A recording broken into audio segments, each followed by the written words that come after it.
keinginan tahuan manusia adalah bagaimana bisa meramal masa depan atau memprediksi masa yang akan datang.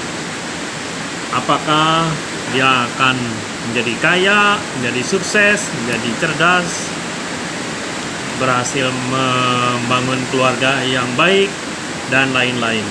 Oke, kita yang lebih realistis saja, bahwa untuk menggambarkan masa depan, coba kita melakukan prediksi atau melakukan suatu pendugaan akan fenomena mengenai pergerakan harga atau yang disebut dengan volatilitas.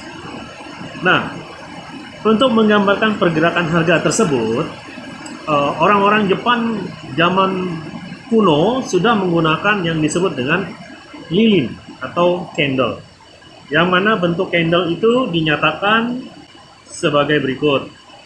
Jadi dia mempunyai dua antena yang di atas, ini berarti tertinggi, kemudian yang ini adalah batas harga terbawah, lalu yang kalau harga normal ditutup dengan warna hijau, ini harga penutupan, dan ini harga open asal candlenya berwarna hijau. Namun kalau candlenya itu berwarna merah,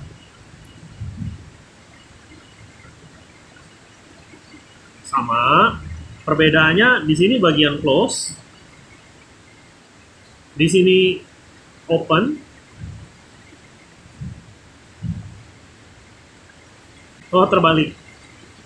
Kalau merah, close-nya di bawah. Kalau dia hijau, close-nya di atas. Nah, itu dia perbedaannya. Jadi close-nya di atas. Open, high, ini low, sama.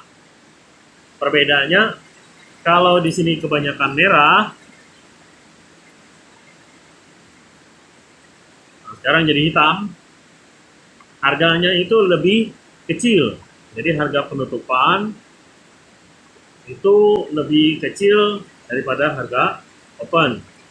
Berarti ini merah. Ini namanya keadaan bearish. Kalau harga close itu lebih besar dari harga open, berarti namanya bullish. Posisi high tetap, posisi low tetap. Nah, dalam bentuk candle itu bisa terjadi dua hal, yaitu ada tarik menarik, ada pedagang yang menginginkan harganya itu naik setinggi-tingginya, naik, dan ada pembeli yang mengharapkan membeli dengan harga serendah-rendahnya, turun.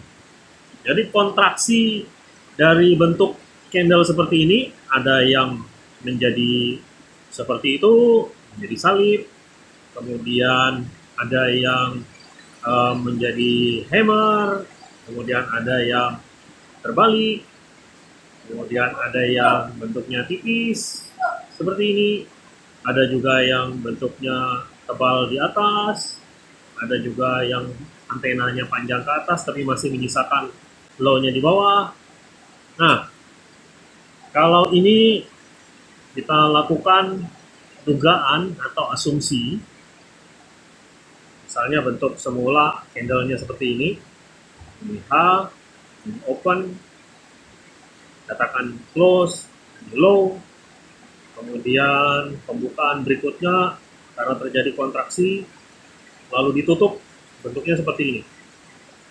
Nah, jadi ini tidak ada sama sekali high. High-nya ini sama dengan high, misalnya kalau ini warnanya hijau, kalau ini hijau berarti high-nya itu sama dengan high close, ini open, ini low. Kemudian kalau ternyata bentuknya itu menjadi merah, jadi merah seperti ini, berarti kan close-nya di bawah. Jadi high sama dengan open, close-nya di bawah, lalu ini low. Nah, ini belum tahu nih seperti apa bentuknya. Ini misal, dan bagaimana cara kita membaca candle memprediksinya. Nah, kalau dia tarikannya ini ke bawah, berarti kebanyakan pembeli berharap harga komoditi tersebut turun. Ya, turun keinginannya. Demikian pula halnya di sini. Keinginannya turun. Namun, keinginan turun itu tidak diikuti oleh kebanyakan pembeli lainnya karena mereka menutup di harga penawaran tertinggi. Sementara keinginan turun di sini diikuti oleh masa yang lain dari pasar, masa pasar, karena menginginkan turun dan mereka close-nya itu di bawah harga open. Artinya close lebih kecil daripada harga open, berarti keadaannya bearish. Sementara candle yang di tengah ini keadaannya bullish. Nah, seperti itu. Ini keadaannya bullish, ini keadaannya bearish.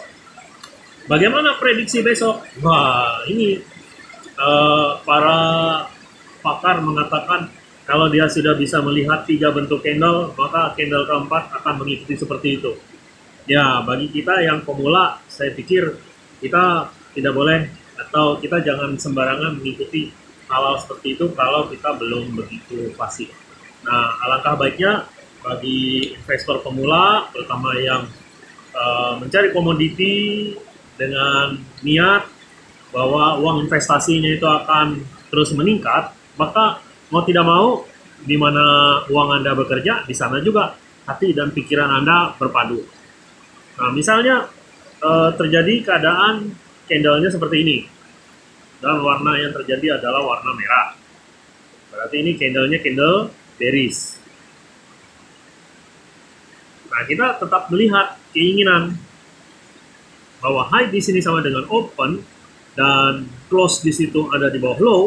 Nah, kita harus menghitung ini berapa bagian atau berapa gapnya dibandingkan dengan gap dari C kurang L. Jadi O dikurang C harus dihitung. Berapa yang lebih panjang? Apakah panjang antenanya atau panjang bodinya? Jadi sekali lagi, kalau bagian tengah ini namanya body atau badan atau body. Nah, yang di atas ke bawah ini antena. Lalu yang ke bawah ini apa namanya? Tail atau ekor. Jadi ada tail, ada antena. Antena tujuannya ke atas mencari keinginan yang naik, lalu tail itu mencari yang turun. Nah, kalau seperti ini tailnya lebih panjang. Tailnya lebih panjang daripada body. Ukur dulu berapa lebarnya body. Lebarnya body dibagi panjang keseluruhan. Jadi dari O KL itu ya diukur sesuai dengan harganya. Berapa, ini berapa persen. Apabila ini lewat tailnya itu lebih besar dari 50%, kemudian harga komoditi ini turun sampai dengan 6 atau 7% di pasar modal, nah besar kemungkinan candle seperti ini akan terjawab besok dia sama kuat atau bodinya menghijau. Nah, jadi kalau bodinya menghijau berarti close-nya di atas dan open-nya di bawah. Bisa jadi ini akan terjadi panjang dengan keinginan panjang antenanya dan tailnya pendek. Nah, kalau panjang bodinya dengan tailnya pendek, warna merah dan hijau ini tergantung nilai transaksi mana yang lebih besar. Apakah transaksi bearish yang lebih besar atau transaksi bullish yang lebih banyak. Jadi kalau antenanya ini lebih panjang daripada tail, nah besar kemungkinan ini akan terus berlanjut up ya, atau bearishnya akan terus naik.